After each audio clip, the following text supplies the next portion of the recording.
welcome back to Chris's Moto Life. We're already at episode 18. Can you believe that? 18 of these already. I think I started these back in April or May. So we've looked at a lot of different things. We've been as far away as California. Today, we're being a little agoraphobic. I'm staying in my own home, and we're going to look in my garage, and what we're going to look at is my Lotus.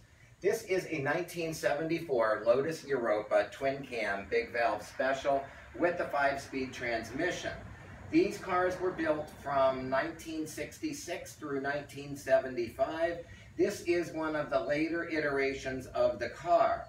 It is in the John Player color scheme, but this one really isn't a John Player special edition because there were, I think they only made like a few hundred of them, but the public liked them so much that they kept going in the gold and black color scheme.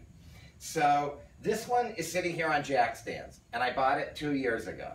Why is that? I'm going to tell you, folks, it's because I'm lazy. I'm very lazy. My regular state of being is a notch above narcolepsy. I would nap 20 hours a day if I could. I'm a low energy person. There's type A people, and there are type whatever, non-A people. I don't know what the opposite of a type A is. Nobody's ever used the words Christopher Mahalik and lightning rod of ambition in the same sentence, ever. Okay, let's get back onto the car. Enough about me. What we need to get done on this car is I have to replace this mirror. And luckily, I was hunting through eBay and was able to find a brand new Sebring mirror from somebody else's restoration that he had lying around in his garage. I wired up an electric fuel pump. You can see by this big huge fuse here. I ran wiring all the way to the dash. We'll take a look at that in a little bit, what I did to the dashboard. So I've got a switch that'll turn on an electric fuel pump. All of the fuel system has been replumbed from both of the gas tanks all the way through to the carburetors. Everything has been redone. I've mounted a solid state fuel pump on it. We've already started the car up. It runs fine. So that's one hurdle down below. The brakes have already been rebuilt. I had to rebuild all the calipers in the front. I rebuilt the drums in the rear, like new wheel cylinders. All new rubber lines have been completed. If you look down here into the engine, I don't know if we could see, but what I did is I put a header system on the car. This is not the stock exhaust. What was wrong with it was that one of these were stripped. So what I did is I had to take a right angle drill, and I just drilled and was able to put all new exhaust studs on. I was able to do that without taking the head off of the engine. That one was pretty touch and go. I put a new battery in it. I cleaned it up. You'll see these little U-shaped things here. I built these for the brakes because what we wanted to do is I wanted to get the brake boosters out of it. Saves a little weight. They were all torn apart. They just weren't going to work. They just were not going to work, so I'm like, hey, it's a 1,500-pound car. Why don't I just try it without the brake boosters? The new owner can get them fixed if he wants. It'll be fully tested. Anything that's been done on this car can be unbolted, and it can be bolted right back to factory stock. Speaking of factory stock, we've got a bad door here.